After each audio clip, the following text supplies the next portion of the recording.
mari kita undang Ibu Ana Rimba. Selamat pagi Bu Ana. Bu Ana adalah sahabat juga dari batch 9 sama dengan saya. Boleh saya perkenalkan dulu Ibu Ana ya, Bapak Iya, Ibu. silakan Mbak Armen. Bu Ana Rimba ini akan membawakan sesi mengenai langkah kecil meraih sukses besar.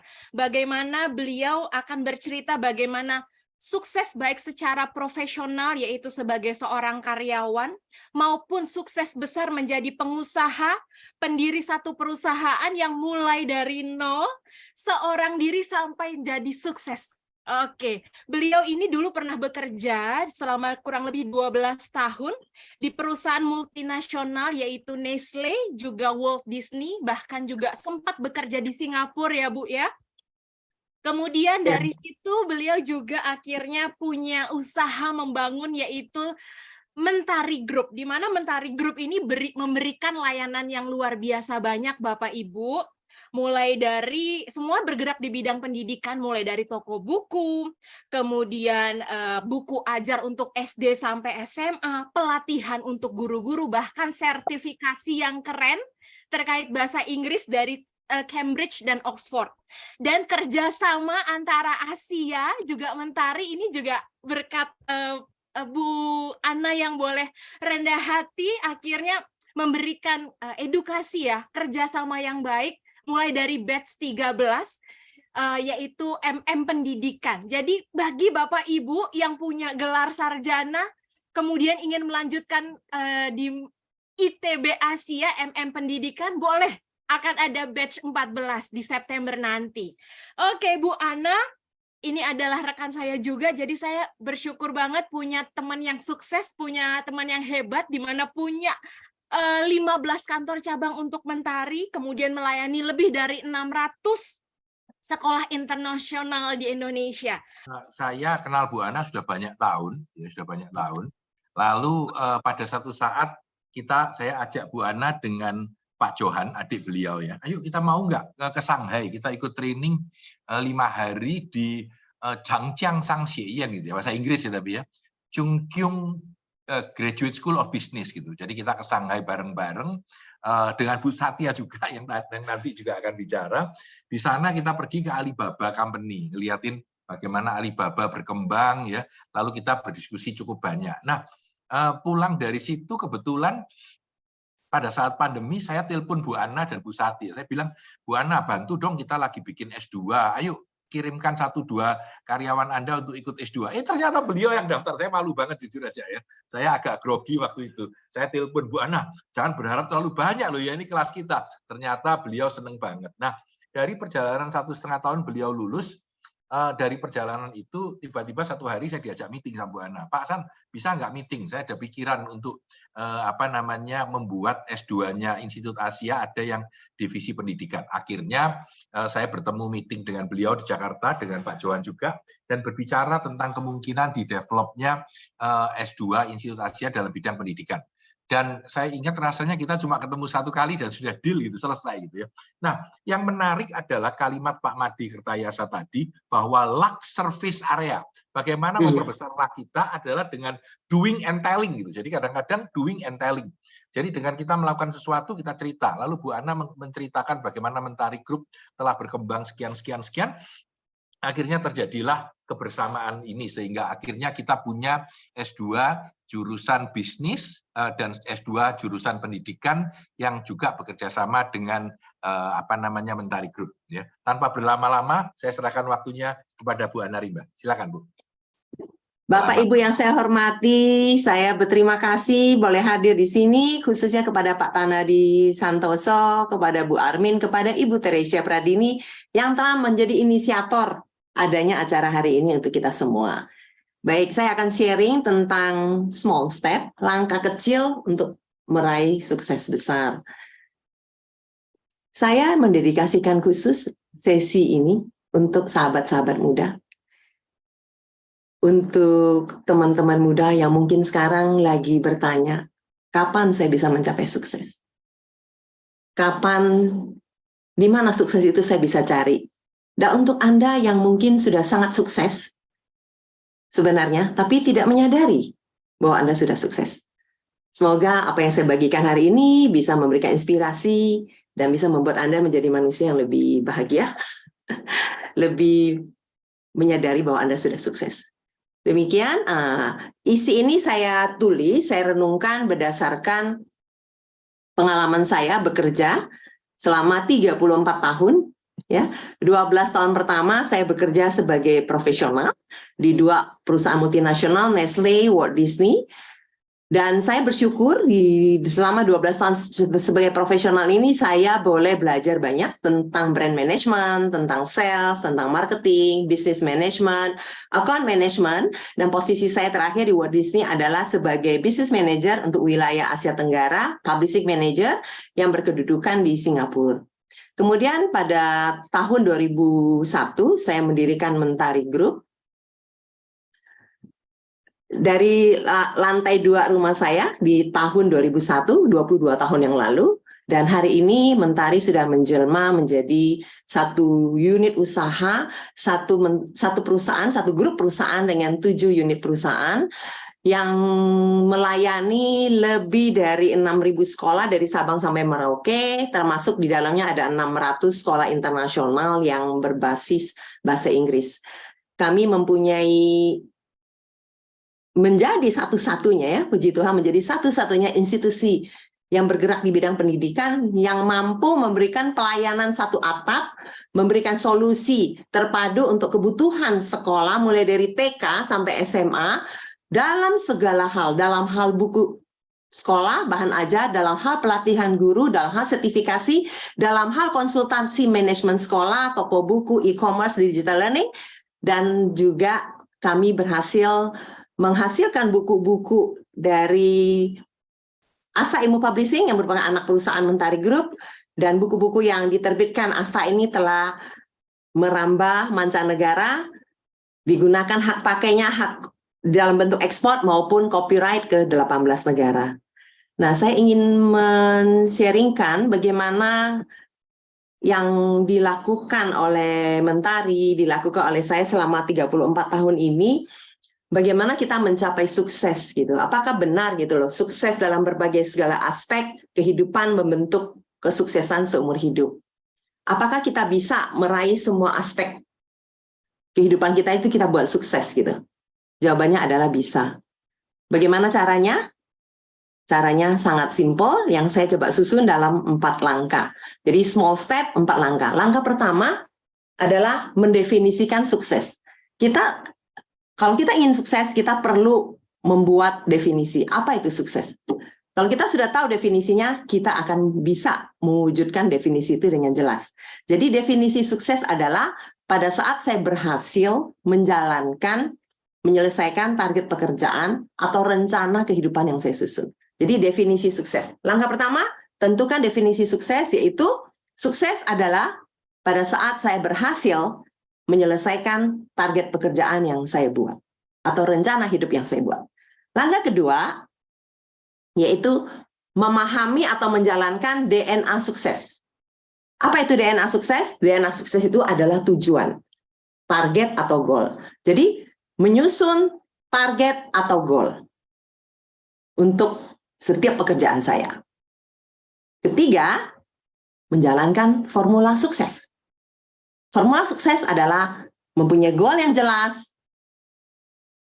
Bisa itu adalah goal yang kecil, tidak perlu selalu goal yang besar. Jadi mempunyai goal yang jelas, kemudian secara konsisten menjalankan setiap goal kecil tersebut.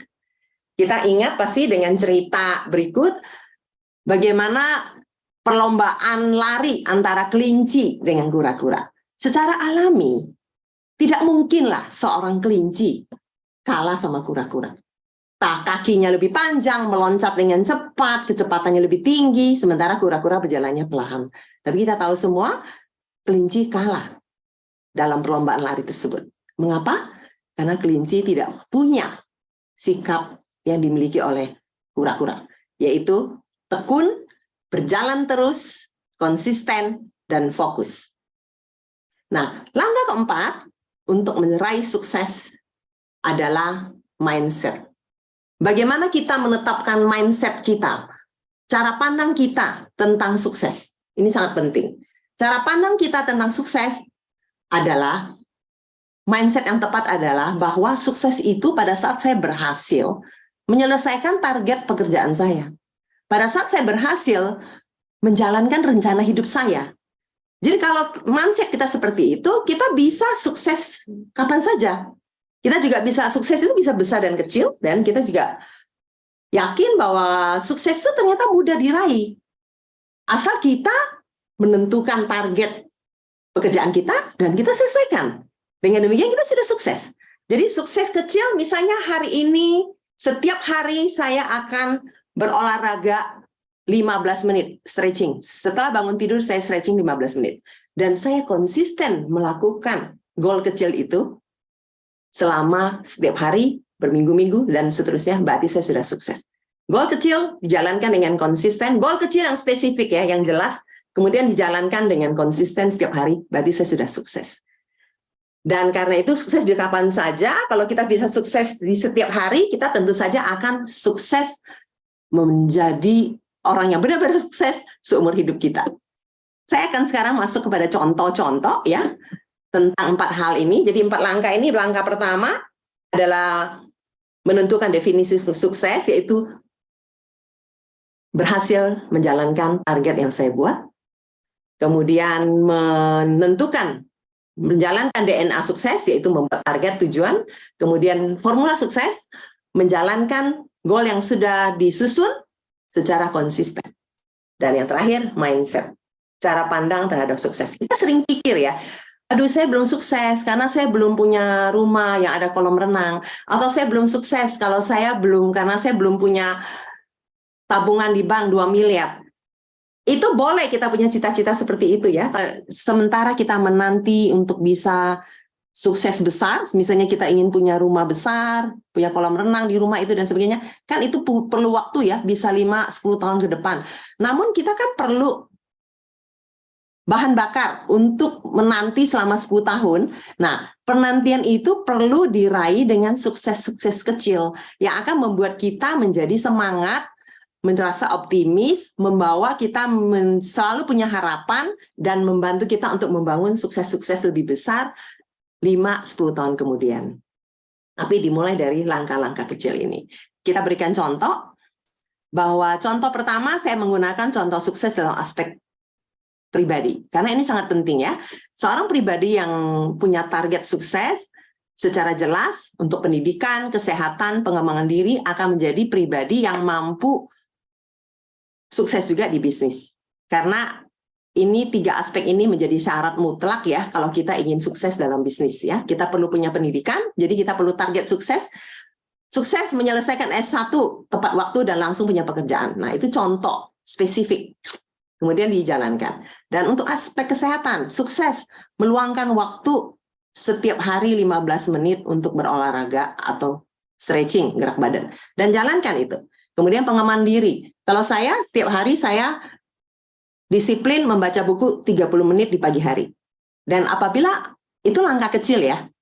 Tapi kalau kita lakukan tiap hari, 15 menit olahraga, 30 menit baca buku, melanjutkan S2, dan selesai 1,5 tahun di Asia Institute, itu kalau kita lakukan itu semua, pasti kita akan menjadi pribadi yang lebih berisi, lebih sukses, dan kita merasa fulfill, kita merasa sukses. Nah, sukses ini akan memotivasi kita untuk melakukan sukses-sukses yang skalanya lebih besar. Nah, di dalam aspek sukses dalam aspek bisnis, saya akan berbagi. Di sini ada 3 tujuan yang perlu kita tetapkan pada saat kita ingin mencapai sukses dalam aspek bisnis. Nomor 1, 2, dan 3 itu saling berkaitan. Ini berkaitan dengan target sukses untuk membuat perusahaan kita mencapai target atau omset atau pertumbuhan. Perusahaan itu bisa bertumbuh pada saat ada pertumbuhan omset ya. Nah, untuk bisa bertumbuh mencapai nomor 3, kita harus mulai dari nomor 1, yaitu sukses mencapai angka target peserta setiap event yang kita lakukan. Misalnya event kita itu launching produk atau pelatihan guru. Apapun yang kita lakukan yang menggalang customer atau potensial customer, kita harus capai target pesertanya. Karena kalau kita mencapai target peserta, apakah itu 100, 200, 300, kita akan membuka kesempatan untuk terjadinya pemakai baru. yaitu akan mencapai target pemakai baru, yaitu poin nomor 2, dan target pemakai baru dengan customer baru yang semakin bertumbuh otomatis kita juga akan mengalami pertumbuhan penjualan dan mencapai target penjualan.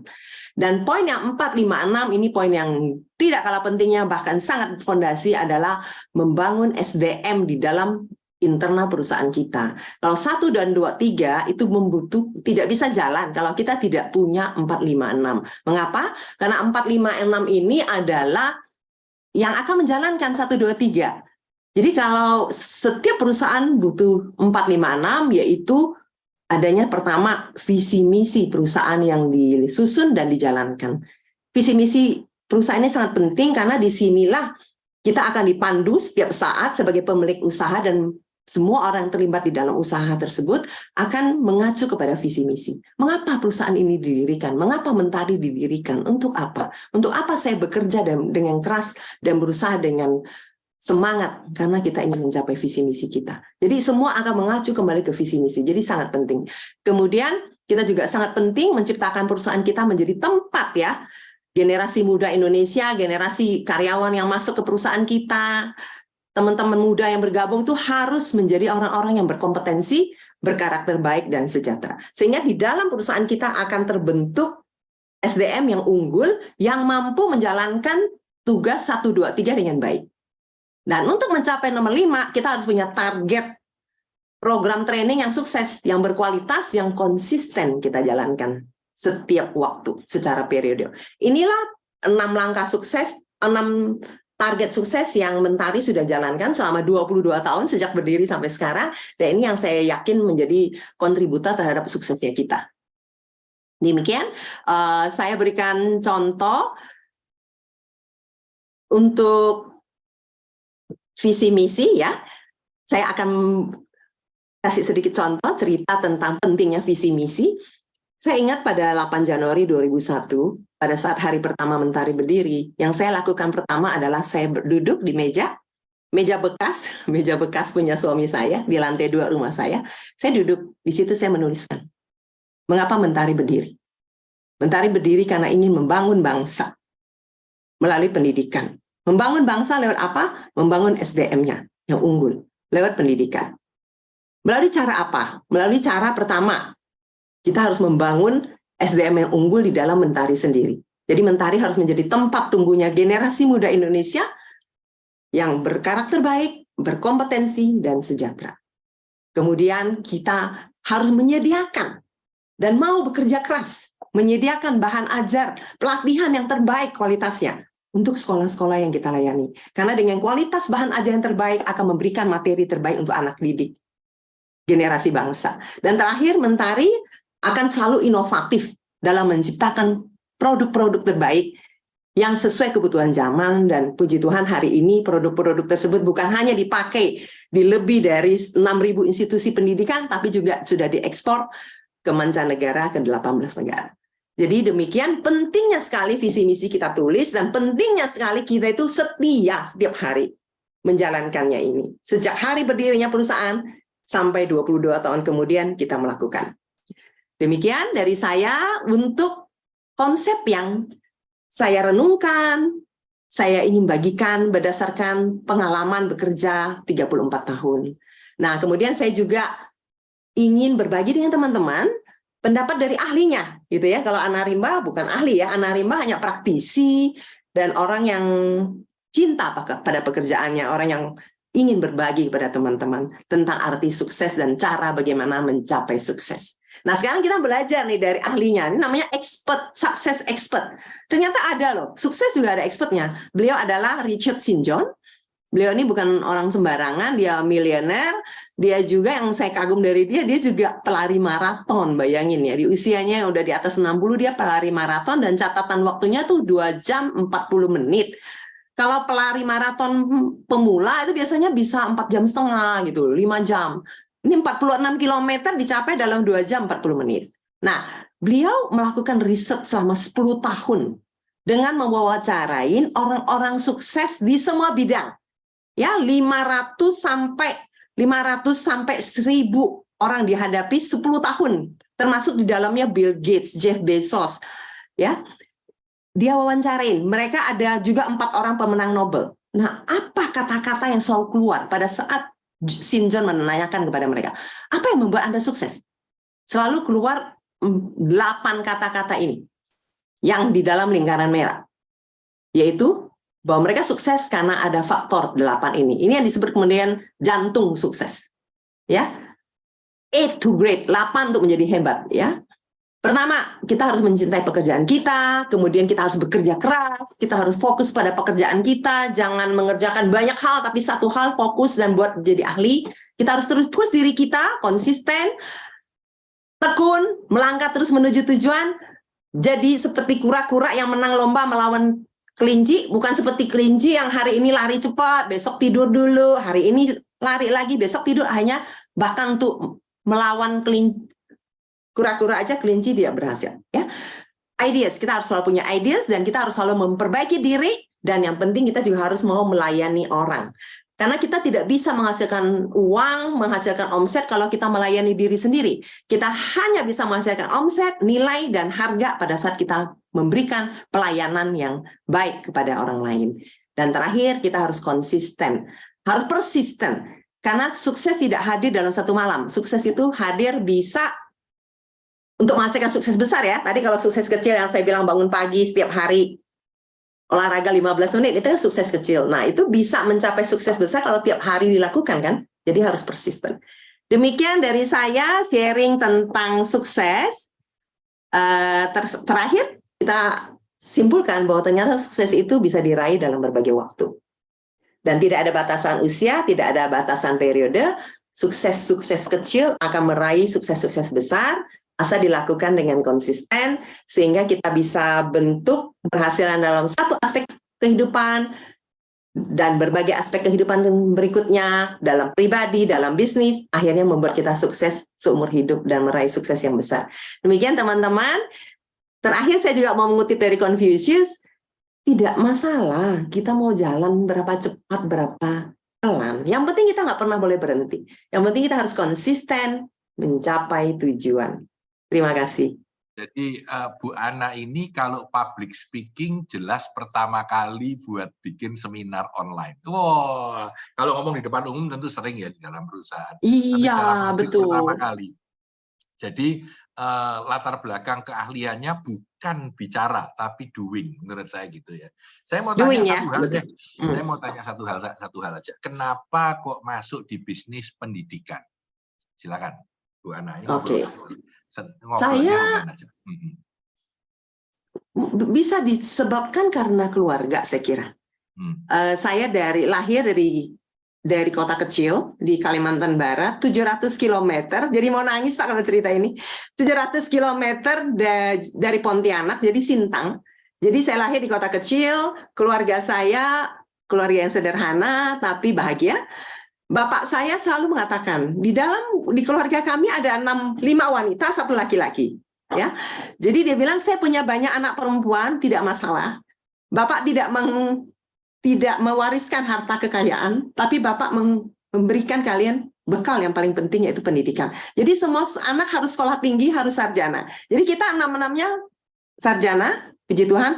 Dan dari situ saya menyadari bahwa betapa penting, karena pendidikanlah saya yang tadinya lahir di kota kecil tanpa listrik, bisa kemudian bekerja di Walt Disney, Nestle, dan kemudian bisa seperti hari ini, itu karena pendidikan. Pendidikanlah yang merevolusi hidup manusia. Pendidikanlah yang membangun bangsa. Jadi bangun pendidikan, majukan bangsa, itu menjadi slogan Mentari Group. Saya kira seperti itu, Pak. Pengalaman, keyakinan, bukti hidup pribadi bahwa untuk mengubah hidup seseorang harus lewat pendidikan. Keren banget ya. Saya masih ada 4 menit waktu, saya baca aja satu pertanyaan. Idenya bagaimana ketika ide itu sering terkendali dalam melaksanakan menjadi kenyataan, ya, terutama dari sisi ekonomi, ya. Saya nggak percaya, tapi silakan Bu Ana bisa menimpali bagaimana menyikapi kalau ide itu terbatas karena adanya masalah ekonomi. Silakan. Baik. Kembali lagi ke tujuan mengapa saya mau berhasil. Dan kembali lagi 8 aspek dari St. John, persisten. Apapun masalahnya, tidak ada masalah yang terlalu besar untuk memberhentikan saya melangkah. Itu. Kalau menambah ide, menurut Sinjon harus melakukan beberapa hal ini. Pertama, ikut seminar, berkenalan dengan orang-orang sukses, ikut S2 Asia, itu kan membangun network. Ya kan, pasti di situ akan dapat investor baru gitu loh. Kalau kita nggak punya finansial cukup, kita cari investor. Bagaimana cari investor? Kita membangun network, kita berteman, ya, kita ikut seminar dan juga traveling. Traveling penting sekali. Jadi ide itu didapat dari traveling, belajar, ikut seminar, dengar TED Talk, ngobrol sama orang-orang yang sukses, mencari satu mentor yang baik, yang bisa dijadikan diskusi dari waktu ke waktu, jadi nggak mentok gitu ya.